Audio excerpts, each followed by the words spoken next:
In this presentation, we'll take a quick tour of AWS regions, availability zones, and edge locations.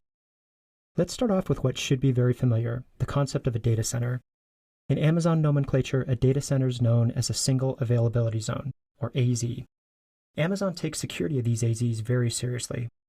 AZs are housed in unpublished locations in nondescript buildings, accessible only by AWS staff. Most of the services that you'll deploy, such as EC2 and RDS, will deploy assets to a single AZ. Each AZ has multiple redundant power and bandwidth providers, ensuring that no outage at a single provider can take down the whole AZ.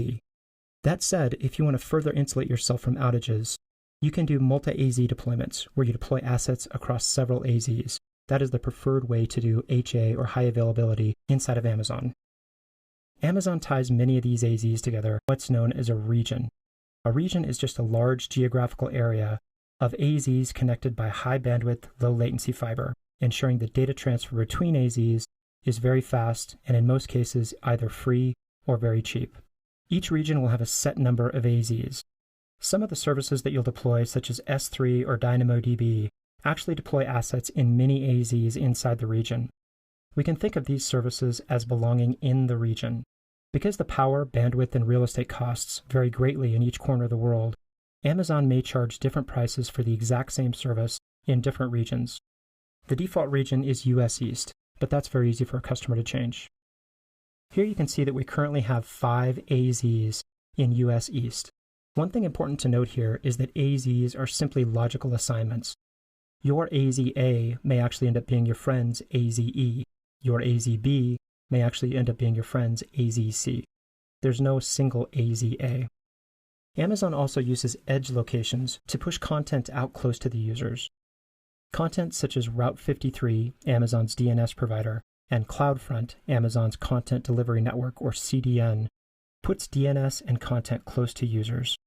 These are also known as point of presence or POP locations, and as of today, there are 37 POPs in AWS's global network. Again, edge locations simply push content close to the users. Here we can see that a user may be accessing a single CSS file.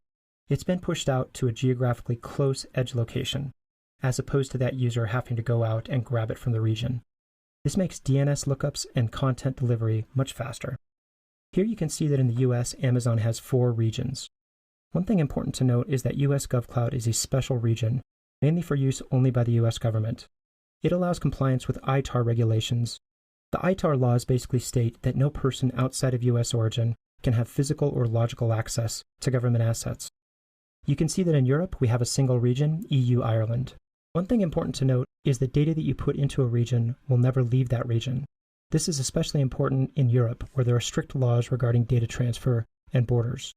Here you can see that in the Asian Pacific area, we have 3 regions, one in Tokyo, one in Singapore, and the newest in Sydney. Amazon's Sao Paulo region serves South America.